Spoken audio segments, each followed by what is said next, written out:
This is BBC World News America. Reporting from Washington, I'm Scott Simon. An ominous warning as Tehran police use tear gas to disperse demonstrators. Iran's Revolutionary Guards threaten an even more violent crackdown if protesters continue taking to the streets. So this is how the Pakistani army are bringing the fight to the Taliban. Helicopter gunships. And these two are going off to bandit country right now.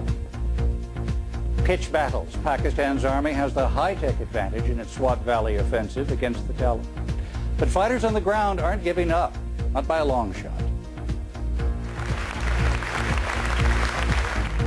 A new day in Britain's House of Commons. The old speaker lost his post in the expenses mess. Now his replacement has to figure out just how to clean it up. And opening day at Wimbledon. As always, the grass is green and the tennis togs are white, but look up in the skies. There's something new above the court at the All England Club.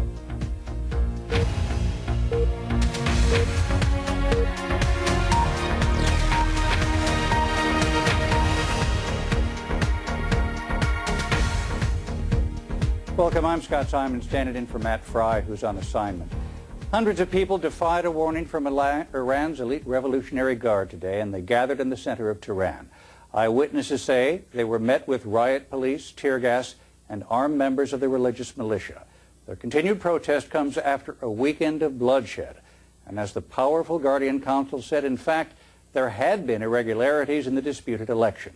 Now, journalists aren't allowed to cover unauthorized gatherings or move around freely in Tehran, but there are no controls on what they can say. The BBC's Jeremy Bowen starts our coverage tonight from the Iranian capital.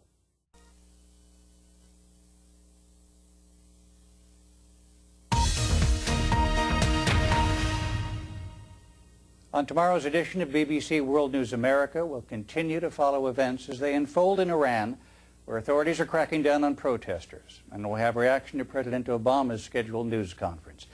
Plus, we'll have the story of one former Islamic militant who's changed his ways. He's now returning to Pakistan to try to convince others not to take up the radical path that he once followed. Meantime, stay with the BBC News for all the latest developments. And of course, you can always find the up-to-the-minute headlines and in-depth BBC News coverage on our website. I'm Scott Simon. Thanks very much for indulging my peculiar accent tonight.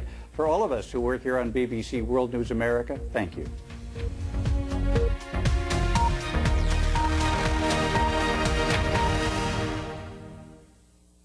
Watch the 1-minute news summary online at bbc.com/news.